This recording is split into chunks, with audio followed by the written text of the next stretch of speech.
और इस वक्त रूस और यूक्रेन युद्ध में रूस के खेमे से जो बड़ी खबर आ रही है वो आपको बता दें। बड़ी खबर यह है कि पिछले 6 महीनों में पहली बार मॉस्को को महायुद्ध में जीत का पहला स्वाद चखने को मिला है। डॉनबास की जंग में रूस समर्थित वैगनर ग्रुप ने दावा ये किया है कि उन्होंने बखमूत पर कब्जा कर लिया है और यूक्रेन के सैनिक बखमूत में फंसे हुए हैं, जिन्हें निकालने के लिए ज़ेलेंस्की परेशान है। हालांकि बखमूत शहर से आई तस्वीरें बयां कर रहे हैं कि कैसे युद्ध ने एक शहर को बर्बाद कर दिया और लोगों के हिस्से में जिंदा रहने की चुनौती ही बाकी छोड़ी है।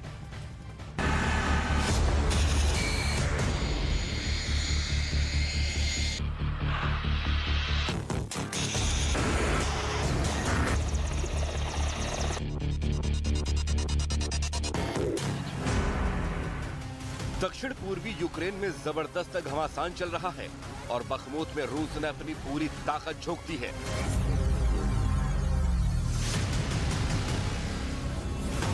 हालांकि रूस अगर भाड़े के लड़ाकों से बखमूत को जीतने की कोशिश में है तो यूक्रेन की सेना को बखमूत में वैगनर ग्रुप ने चारों ओर से घेर लिया है।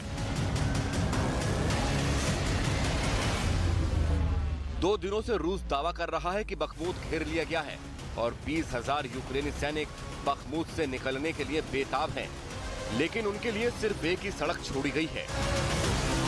The city was practically surrounded, with only one route out left open for Ukraine's troops.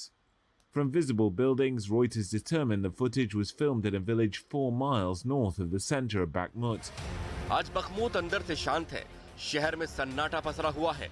Wagner group का दावा है कि उन्होंने बखमूत पर कब्जा कर लिया है, लेकिन यूक्रेनी सेना अभी भी डटी हुई है और बखमूत के बाहरी इलाकों में अभी भी भीषण जंग जारी है। महीनों से लड़ाई का मुख्य केंद्र रहे बखमूत पर कब्जा करने की वैगनर की कहानी पर कितना भरोसा किया जाए, कहा नहीं जा सकता, क्योंकि इलाके में तैनात यूक्रेनी सेना के कमांडर का दावा है कि वैगनर ग्रुप उनके सामने घुटने टेक चुका है। Штурмовики вже закінчуються. І вони намагаються впросити українську армію піти з міста Бахмут, щоб ми не обороняли далі місто і тим самим захопити місто малою кров'ю. Але вони вже стільки положили людей, що катастрофа для ЧВК «Вагнер» та російської армії, вона просто неминуча। बखमूत में जैसे जैसे लड़ाई तेज होती जा रही है, वैसे वैसे आगे के मोर्चे पर रह रहे लोगों की परेशानी बढ़ती जा रही है। गोलीबारी के बीच में जिंदगी को बचाने की जद्दोजहद बढ़ती जा रही है। Тебе тяжело, гуманитарку раз в месяц дают. Нету света, ни воды, Ни газа, ничего нету. Живем только что дровами топи, хоть тепло. Вот это вот по соседству люди разрешили, говорят, собирайте хоть дрова вот такие вот. И мы носим, а что делать, и топим. Пенсии нету, он болеет, нету. таблетки даже не за что купить, мужики. एक तो रूस और यूक्रेन के सैनिकों की जंग चल रही है। बम और रॉकेट के गोले कब किस घर पर गिरे पता नहीं है। तोपों से जंग चल रही है, टैंकों से जंग चल रही है। दूसरी तरफ जो लोग यहाँ रह रहे हैं उनके लिए मुश्किल सिर्फ खाने तक की नहीं है, रहने और इस ठंड में किसी तरह से जान बचा लेने की भी है। Выжить всем, кто остался здесь. युद्ध ने पूरे बखमूत को बर्बाद कर दिया है और अभी भी बर्बाद किया जा रहा है, लेकिन पिछले 6 महीनों में ये पहली बार है जब रूस ने बड़ी जीत का दावा किया है। और जिस तरह से हालात बखमूत के हैं, कहना मुश्किल है कि कब तक यहाँ यूक्रेन की सेना टिक पाएगी।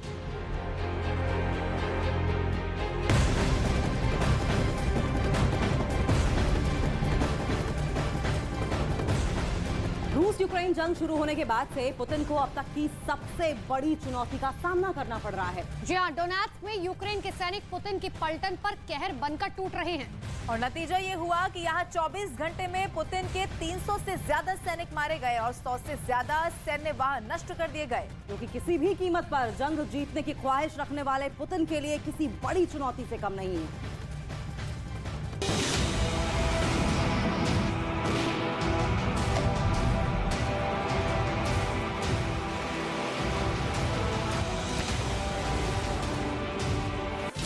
डोनेट्स्क में पुतिन की सबसे बड़ी हार।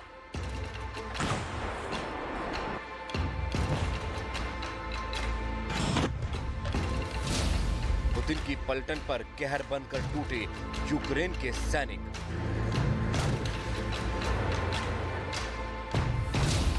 पुतिन के सामने जंग की सबसे बड़ी चुनौती।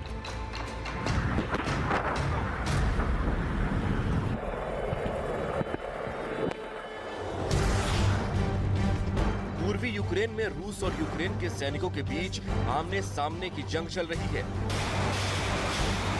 पुतिन की सेना डोनेट्स्क पर किसी भी कीमत पर कब्जा करना चाहती है, तो दूसरी ओर ज़ेलेंस्की के सैनिक भी मोर्चे पर पूरी तरह डटे हुए हैं और रूस के सैनिकों को मुंह तोड़ जवाब दे रहे हैं। पुतिन के सैनिकों के पास हथियारों की कमी नहीं है, तो दूसरी ओर यूक्रेन के सैनिकों का हौसला उन पर भारी पड़ता दिख रहा है। पश्चिमी देशों से मिल रहे हथियारों और यूक्रेन के सैनिकों के हौसले की वजह से डोनेट्स्क में ज़ेलेंस्की की सेना रूस के सैनिकों पर कहर बनकर टूट रही है।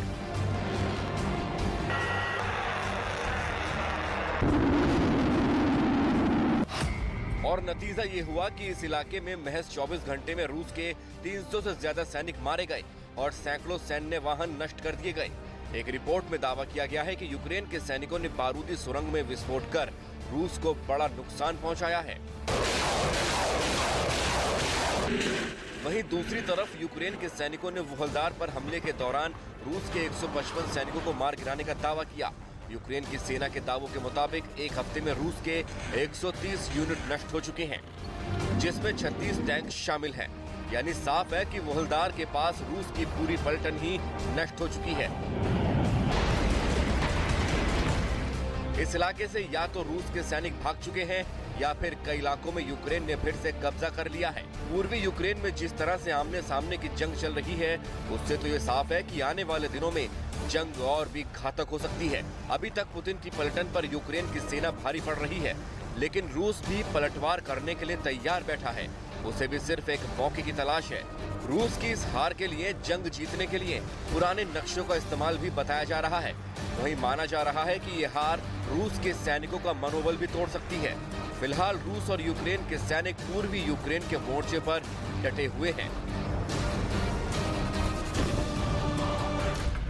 पुतिन किसी भी कीमत पर पूर्वी यूक्रेन पर कब्जा करना चाहते हैं, तो यूक्रेन के सैनिक भी रूस की सेना को पीछे धकेलने के लिए जी जान से डटे हुए हैं।